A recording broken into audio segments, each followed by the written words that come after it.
இவர் கிட்டத்தட்ட 27 வருஷம் இங்க பிரின்சிபலா இருந்திருக்கார். இவருடைய பீரியட்ல தான் இது ஒரு ஃபுல் ஃபிளெஜ் காலேஜா மாறுச்சு. நாகா பத்திய பயமும் கொஞ்சம் கொஞ்சமா குறைய ஆரம்பிச்சது. ஃபாதர் பயஸ் தான் கேள்விப்பட்ட வதந்திகளையும் செய்திகளையும் சேகரிச்சு ஒரு புத்தகமா எழுதினார். அவர் நாகாங்கிற உருவத்தை வச்சு ஒரு கார்ட்டூன் கதை பண்ணார்.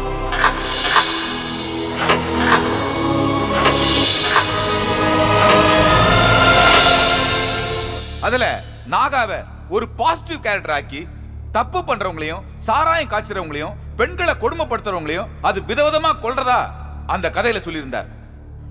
அது ஒரு கதைன்னு சொன்னா கூட நடந்த சம்பவங்களோட பிரதிபலிப்புன்னு எல்லாரும் சொல்றாங்க.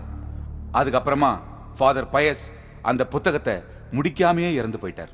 அது எழுத்து வடிவமா நம்ம காலேஜ் லைப்ரரியில இருக்கு. உங்கள யாராவது அந்த புத்தகத்தை படிச்சிருக்கீங்களா? படிச்சிருக்கோம், ஆனா நம்பல.